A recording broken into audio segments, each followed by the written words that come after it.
n square minus 1 by 12. Example, find the variance of first 10 natural number. First 10 natural numbers. तो variance हो गया भाई इसका n square minus 1 by 12, 99 by 12 कितना आ रहा है 8.4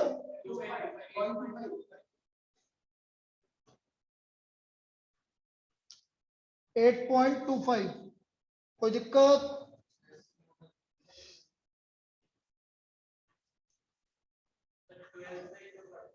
बेटा फॉर्मूला है, आया है 12 से नहीं करते, ऐसे नहीं है कि 12 से। तू बोले तो मैं प्रूव करके बता दूं।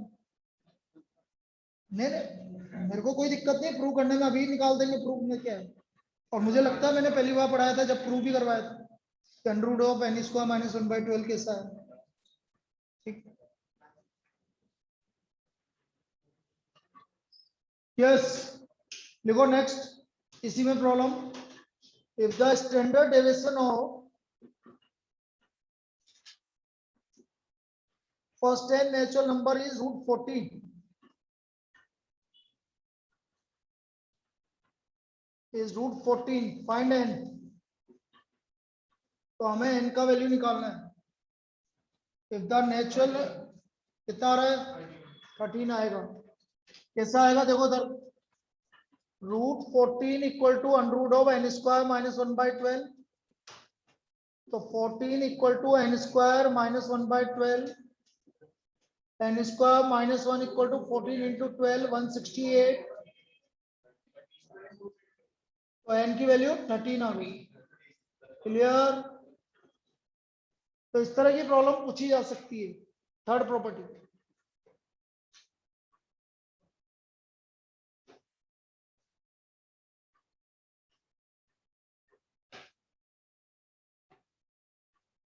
प्रॉपर्टी नंबर 4,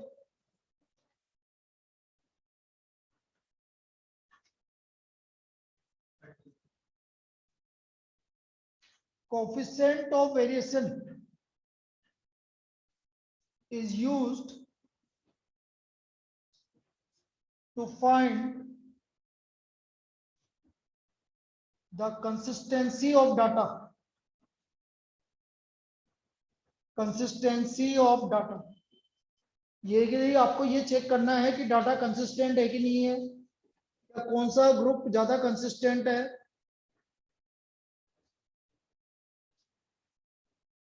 ये तन्मय जैन कौन है? अच्छा अपने उधर। तो consistency of data, coefficient of variation होता है standard deviation upon mean into 100। Coefficient of variation होता है standard deviation upon mean into 100। और यदि आपका कोई भी दो ग्रुप है, जैसे मैं बोल रहा हूं कि coefficient of variation is a is greater than coefficient of variation of b, तो बेटा कौन ज्यादा कंसिस्टेंट होगा? B is more consistent than a, then b is more consistent than ए।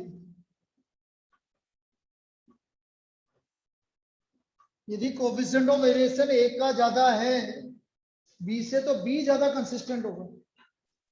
उसका कोफिशिएंट ऑफ वेरिएशन ज्यादा मतलब वो ज्यादा वेरी कर रहा है, वो ज्यादा वेरी कर रहा है, इसका मतलब ये होगा।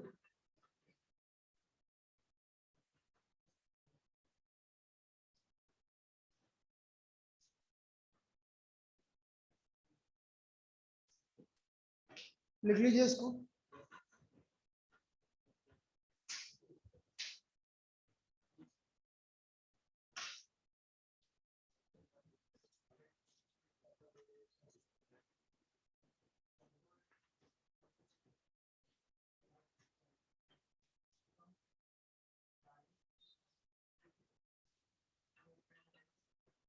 नेक्स्ट, अब देखो कोफिशिएंट ऑफ वेरिएशन निकालेंगे या किस तरह की प्रॉब्लम बनती है वो देख लो।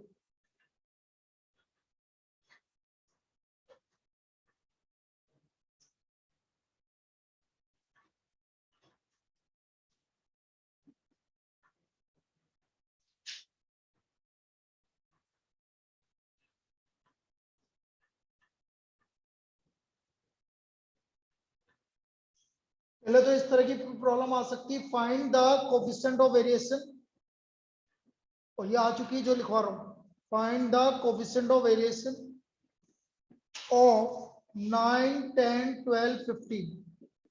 इसका मुझे कोफिशिएंट ऑफ वेरिएशन निकालना है। तो सबसे पहले मीन निकालेंगे। 9 + 10 + 12 + 15 डिवाइड 10.33 कितना? 11.5। बेटा प्लीज जो भी बोल रहा है सही आंसर बोलो, कैलकुलेशन गलत नहीं होनी चाहिए।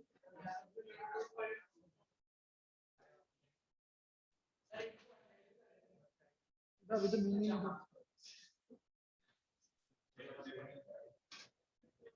बेटा कैलकुलेशन क्यों गलत कर रहे हो बेटा, मेरे को ये समझ में नहीं आ रहा, कुमकुम क्यों जल्दबाजी कर रही है फिर? Sorry sir. फिर क्या, अब तेरे को ये कैलकुलेशन भी अगर गलत बोलेगी तो कैसे काम चलेगा? 9 और 11.5 में कितने का डिफरेंस है? 2.5 स्क्वायर 6.25, 1.5 1.5 का स्क्वायर 2.25, 12 और 11.5 में 0.5 का डिफरेंस, और 15 और 11.5 में 3.5 का स्क्वायर 12.25, और डिवाइड बाय 4 निकालो, ये कितना आ रहा है स्टैंडर्ड डेविएशन? 2.29। अब मुझे कोफिशिएंट ऑफ वेरिएशन निकालना है, तो standard deviation upon mean into 100, तो ये आ गया 2.29 डिवाइड बाय 11.5 इनटू 100, कितना आ रहा है? 19.9, 19.91 दे रखा उसने ऑप्शन में, तो आंसर इज 19.91। कोई दिक्कत है किसी को?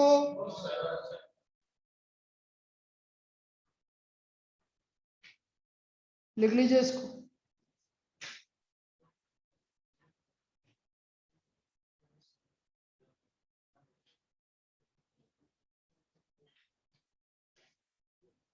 नेक्स्ट लिख लिया ऑनलाइन? नारी? Yes sir. चलो नेक्स्ट देखो, if the mean and standard deviation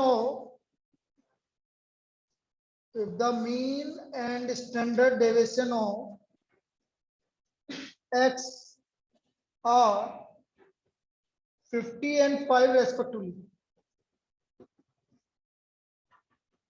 then find the standard deviation of x minus 50 by 5. Then find the standard deviation of 50 x minus, तो इसका कोई मतलब नहीं है बेटा। फिर भाई मीन का क्या मतलब है? मुझे तो सिर्फ स्टैंडर्ड डेविएशन निकालना है, मीन का क्या मतलब है बेटा? स्केल सभी बताएंगे। सो स्टैंडर्ड डेविएशन क्या हो गया? Scale into standard deviation of x,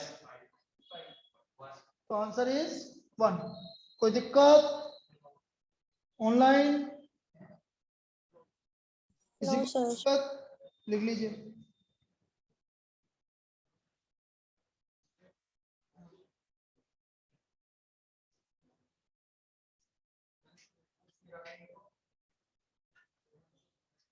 variance of Y निकालेंगे तो क्या दिक्कत आ रही है? वेरिएंस गिवन होगा ना, लेकिन पहले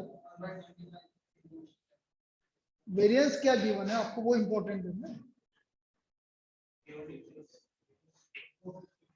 भाई स्टैंडर्ड डेविएशन 5 है तो वेरिएंस कितना हो गया? 25। अब वैसे तो स्टैंडर्ड डेविएशन 1 आ गया ना, तो उसका स्क्वायर कर दो, 1 ही आया। वेरिएंस क्या होता है? स्टैंडर्ड डेविएशन का स्क्वायर। नेक्स्ट बड़ी अच्छी प्रॉब्लम है। If the arithmetic mean and coefficient of variation of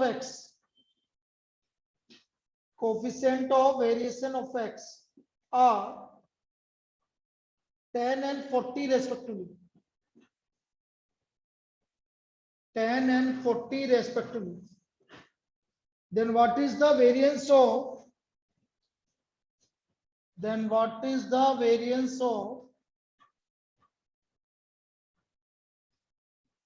7 minus 5x upon 2? तो मुझे इसका वेरिएंस निकालना है। बेटा स्टैंडर्ड डेविएशन ऑफ एक्स अभी पता नहीं है मुझे, देखते हैं, मुझे थोड़ी पता है। कोएफिशिएंट ऑफ वेरिएशन गिवन है 40, स्टैंडर्ड डेविएशन ऑफ एक्स पता नहीं है, 10 into 100, तो एस एक्स आ गया आपका 4। सबसे पहले हमारा स्टैंडर्ड डेविएशन आ गया 4, कोई दिक्कत?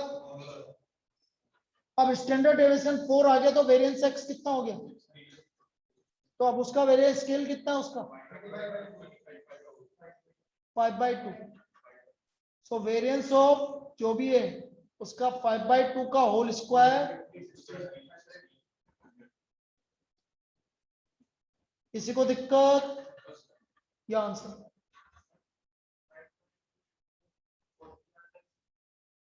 फाइव बाई टू इंटू 40 का है,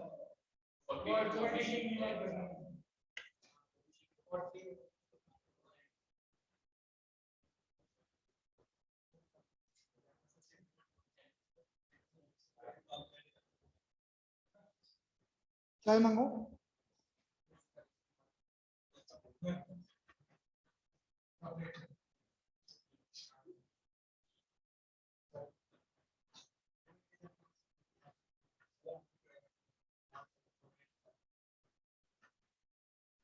चलो भाई लिखो इसको। अरे ये क्लियर है सभी को? अब ये बहुत इंपॉर्टेंट प्रॉब्लम है, इस तरह की कोई सी प्रॉब्लम बन जाएगी भाई। वो अर्थमेटिक मीन देगा, कोएफिशिएंट ऑफ वेरिएशन देगा, तो सबसे पहले स्टैंडर्ड डेविएशन निकालना है। स्टैंडर्ड डेविएशन निकालने के बाद इसका स्केल पता लग जाएगा, फिर बाकी आपको जो इच्छा हो वो निकालो, वेरिएंस निकालो, कुछ भी निकालो। ये रहेगा property number 4, combined standard deviation. आपसे पूछा जाता है कि which is used to find pooled measure of dispersion, combined standard deviation. ऐसा प्रॉब्लम आ चुका है कि क्या डिस्पर्सन का पूल मेजर किससे मेजर करेंगे, तो standard deviation, pooled measure of dispersion. Pooled मतलब दो तीन मिला के, मेजर ऑफ डिस्पर्सन। तो थ्योरेटिकल आता है कि पूल्ड मेजर ऑफ डिस्पर्सन किससे निकालोगे, तो आपका आंसर क्या जाएगा, standard deviation, pooled measure of dispersion. Combined standard deviation is used to find pooled measure of dispersion. नहीं था? बढ़िया है ना? अच्छी बात है, वे तो न्यूमेरिकल आ रहे तो क्या दिक्कत है? देखो इसमें let there are 3 groups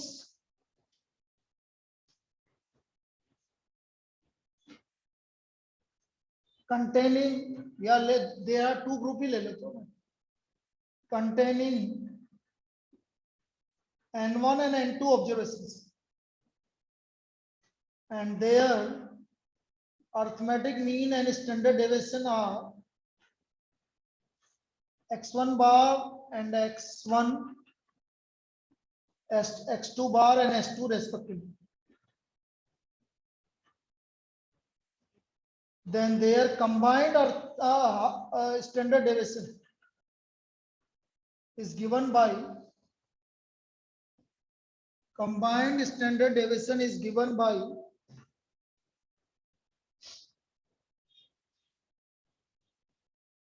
under root of n1 s1 square plus d1 square, अभी बताएंगे d1 square क्या होता है, n2 s2 square plus d2 square upon n1 plus n2. This is the formula for combined standard deviation.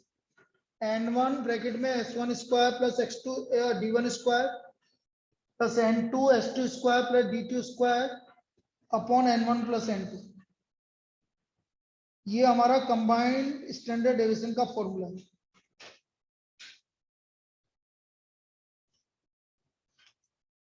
D1 क्या होता है, deviation from mean, x bar x1 bar minus x बार।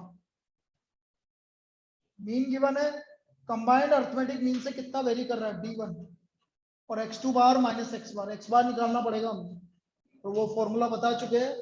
तो अभी प्रॉब्लम करेंगे जिसमें क्लियर हो जाएगी।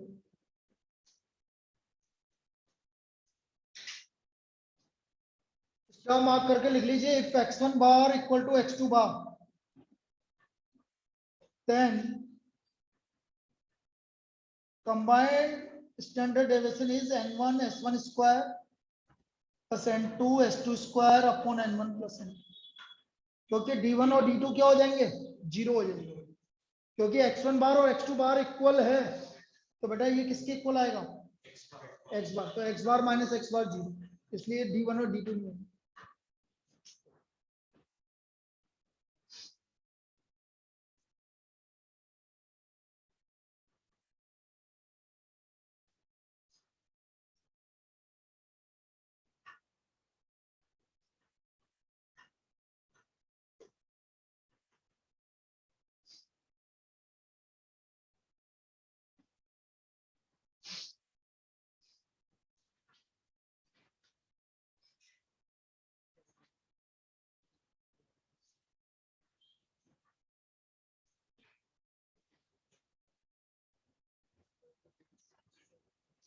चलिए इस पे प्रॉब्लम लिखो।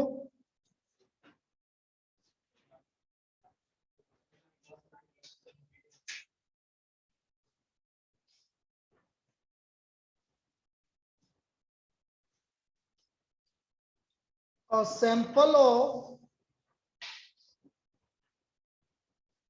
35 observations has the mean 80 and standard deviation as 4. A second sample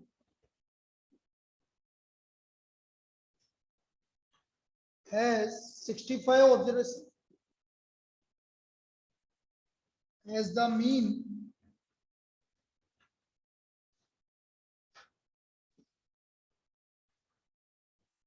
70 and standard deviation 3. Find combined standard deviation. Find standard deviation of combined sample. इसका हमें स्टैंडर्ड डेविएशन निकालना।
चलिए निकालो। सबसे पहले बेटा हमें एक्स बार निकालना पड़ेगा। कंबाइंड मीन निकालो भाई। कंबाइंड मीन बेटा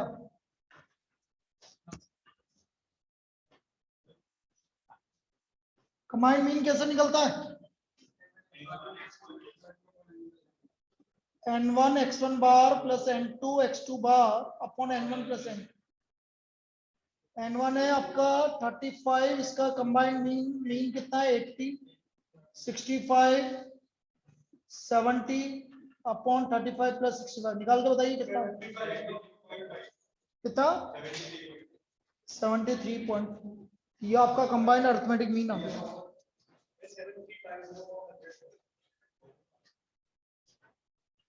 यस नाउ स्टैंडर्ड डेविएशन और पहले d1 कितना है, d1 80 minus 73.5 6.5, d2 70 minus 73.5 minus 3.5, s under root of n1 35 s1 square 16 plus 6.5 का स्क्वायर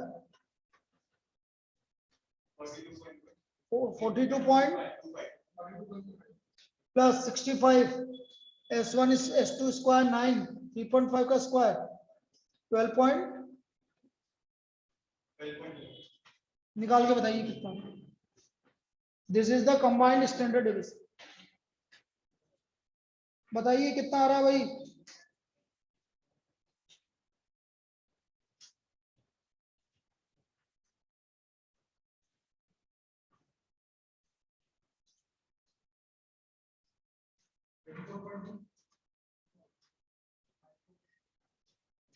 मुझे नहीं मालूम आंसर क्या है।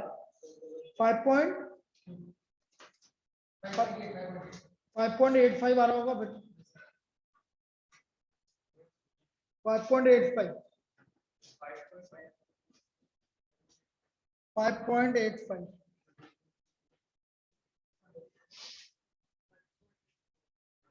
हाँ 85 ऑप्शन में ये दे रहे थे।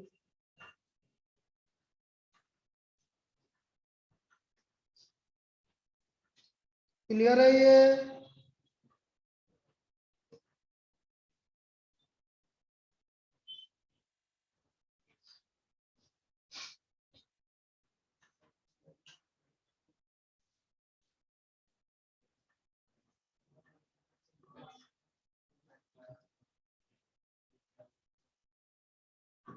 नेक्स्ट लास्ट प्रॉब्लम और फिर चालू करेंगे correlation.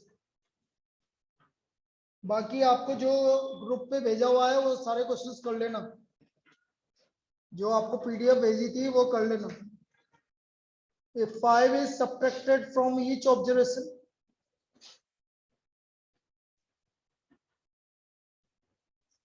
of some certain item,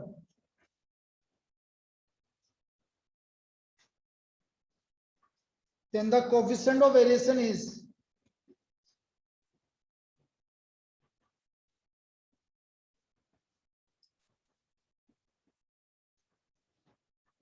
%. And if 5 is added to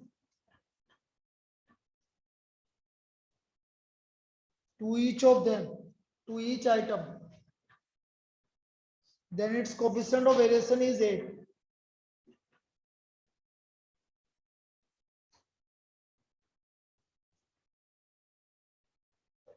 Sorry, 6%. Find the original coefficient of variation. Find the original coefficient of variation.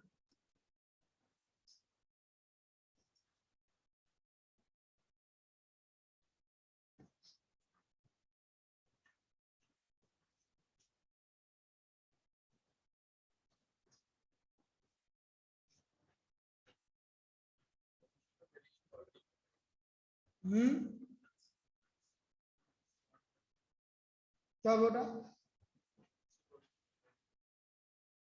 Depend करेगा ना बेटा, किस किस के ऊपर डिपेंड करता कोएफिशिएंट ऑफ वेरिएशन, मीन और स्टैंडर्ड डेविएशन। तो स्टैंडर्ड डेविएशन तो चेंज नहीं हो रहा, लेकिन मीन तो चेंज हो रहा है ना।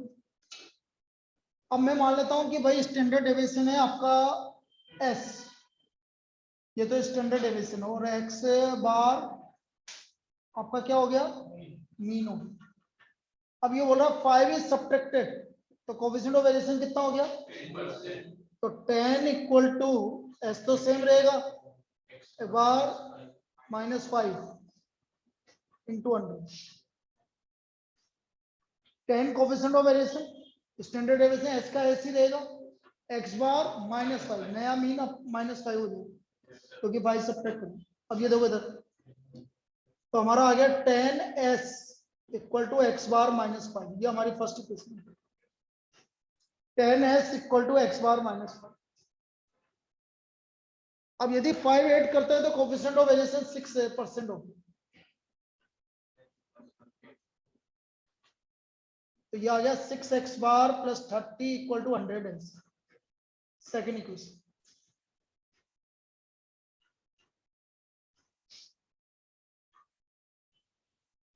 चाहो तो आपको देखो क्या करना चाहिए, किसी एक को सेम बनाना है, या तो एस को का मल्टीपल सेम बनाना है या एक्स बार का बनाना है। तो एक्स बार फर्स्ट वाले को मल्टीप्लाई बाय 6 कर लेते हैं। Multiply equation first by 6, 6x bar minus 30 equal to 60 है, और ये हो गया 6x बार इक्वल टू 100 है। माइनस माइनस माइनस क्या आया भाई? माइनस 60 इक्वल टू माइनस 40 है, तो एस हो गया 1.5। स्टैंडर्ड डेविएशन क्या आ गया? अब 1.5 फर्स्ट में रख दो,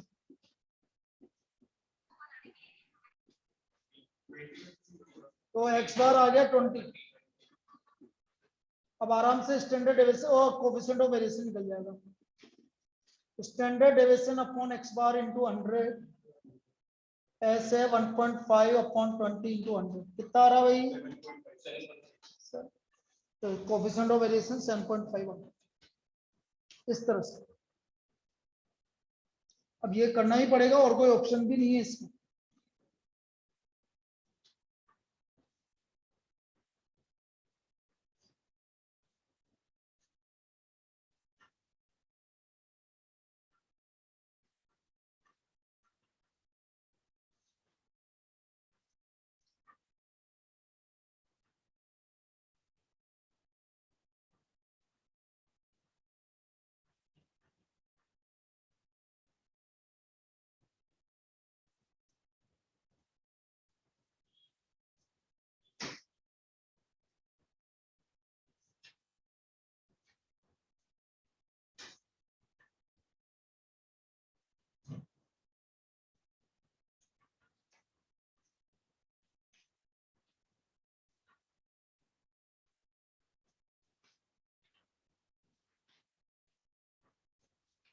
चलिए अब कोरिलेशन।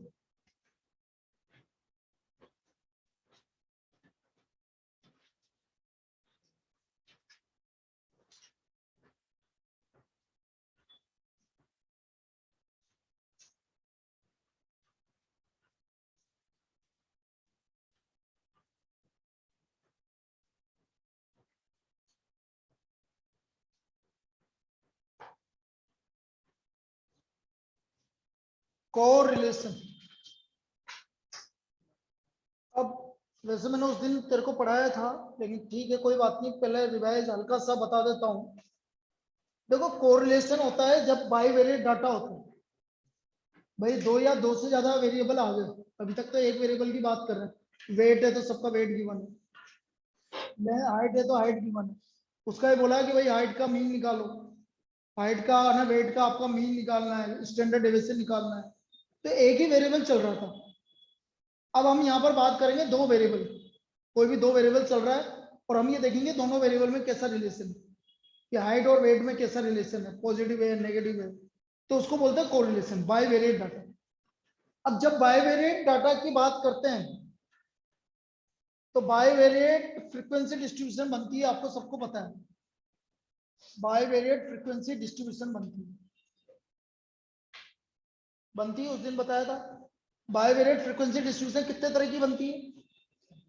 दो। कौन कौन से? ऑनलाइन आप भी जवाब दे सकते हो। कौन कौन सी?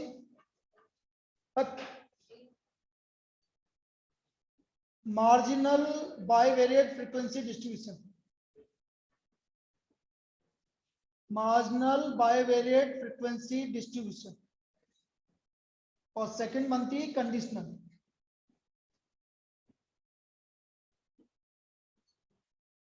कंडीशनल बाइवेरिएट फ्रीक्वेंसी डिस्ट्रीब्यूशन कैसे? कंडीशनल ये जैसे आपका बाइवेरिएट डाटा ये है, क्योंकि कुछ याद नहीं है तुम्हें, बताना तो पड़ेगा। मार्क्स इन मैथमेटिक्स, एक एग्जांपल दे रहा हूं भाई, 0 to 2, 2 to 4, 4 to 6, 6 to 8, 8 to 10। Marks in statistics, 0 to 2, 2 to 4, 4 to 6, 6 to 8, 8 to 10, और यहाँ पर कुछ मार्क्स लिखे हुए हैं सब। तो कितनी मार्जिनल बनती है भाई? अरे कितनी marginal frequency distribution? Only two. Only Two. बिल्कुल, दो बनती है, एक बनेगी मार्क्स इन मैथमेटिक्स और एक बनेगी मार्क्स इन स्टैटिस्टिक्स, सिर्फ दो बनेगी। तो आपसे ये नहीं पूछा जाएगा कैसे बनी, आपसे सिर्फ ये पूछा जाएगा कितनी बनेगी। तो ये वाला प्रॉब्लम आ सकता है कि कितनी बनेगी, तो आपको तो डायरेक्ट याद रखना, how many marginal frequency distribution will be there? Two, only two. ये पहला क्वेश्चन यहाँ बनता है कि कितनी मार्जिनल फ्रीक्वेंसी डिस्ट्रीब्यूशन बनेगी। अब इस वाले केस में कितनी कंडीशनल बन रही? 25. गलत, 10. 10। जनरल क्या बोलोगे?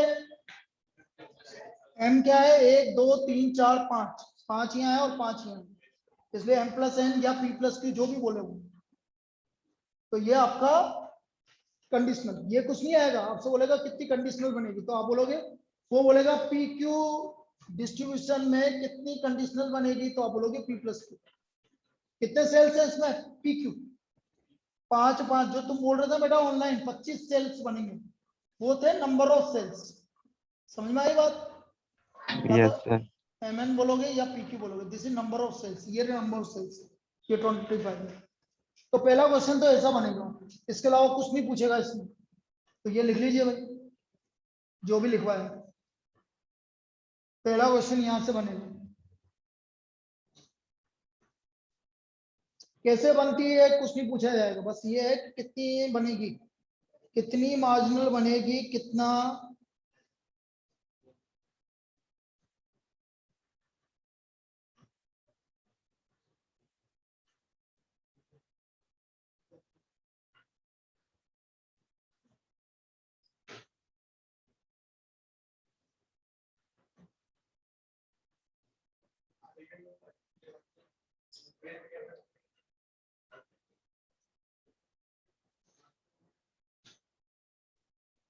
अब लिखो भाई,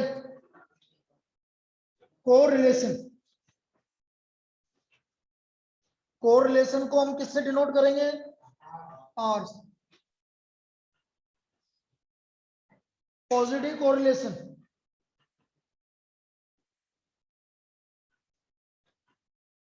पॉजिटिव कोरिलेशन कब होगा? जब एक वेरिएबल बढ़ रहा है तो दूसरा वेरिएबल भी, या एक वेरिएबल कम हो रहा है तो दूसरा वेरिएबल भी कम हो रहा है, तो उसको हम बोलेंगे positive correlation. Positive correlation example पूछे जाएंगे आपसे, examples, temperature and sale of cold drinks. जितना टेम्परेचर बढ़ता जाएगा सेल ऑफ कोल्ड ड्रिंक बढ़ती जाएगी। Temperature and consumption of electricity, temperature and consumption of electricity, जितना टेम्परेचर बढ़ेगा इलेक्ट्रिसिटी का कंजम्पशन ज्यादा होगा। Third, height and weight, generally जिनकी ज्यादा हाइट होती है उनका वेट भी ज्यादा होता है। रेनफॉल एंड यील्ड, जनरली का मतलब है ऐसा नहीं बोलो कि sir, and yield of crop, rainfall ज्यादा होगी तो हम ये मान के चलते हैं कि क्रॉप की यील्ड भी ज्यादा होगी। अब इसमें ये मत बोलना है कि सब बाढ़ आ गई तो क्या होगा, वो अलग केस है, हम जनरल बोल रहे हैं। उस दिन क्या बोल रहे थे, डिमांड एंड सप्लाई बोल रहे थे ना तुम, जी sir. Price and demand, price and supply, price and supply. तो ये आपके क्या हो गए भाई, पॉजिटिव कोरिलेशन के एग्जांपल हो गए। अब पॉजिटिव कोरिलेशन के जो एग्जांपल है ये हो गए आपके। अब देखो इधर, यदि आपका y equal to A plus B X है तो x का कोफिशिएंट क्या आ रहा है यहाँ? तो बेटा पॉजिटिव कोरिलेशन के लिए यदि b ग्रेटर देन 0 है तो r 1 होगा। b क्या होता है? स्लोप। यदि स्लोप पॉजिटिव है तो r हमेशा क्या होगा? 1 होगा, पॉजिटिव कोरिलेशन। और इसका ग्राफ हमेशा ऐसा बनेगा, पॉजिटिव कोरिलेशन, इस तरह की लाइन बन गई, उल्टी बनेगी तो -1 होगा। केसर भी बने, बस इस तरह का शेप होगा, ये इस तरह का शेप होगा, ऐसे नहीं होगा। अब एग्जांपल के लिए जैसे आपसे बोल दिया 5x - 3y + 9 = 0, आपसे पूछा भाई कि r का वैल्यू क्या है, तो मैं बोलूंगा 1, क्योंकि मुझे पता है कि इसका स्लोप आपको निकालना आना चाहिए। स्लोप ऑफ लाइन होता है minus coefficient of x upon coefficient of 1।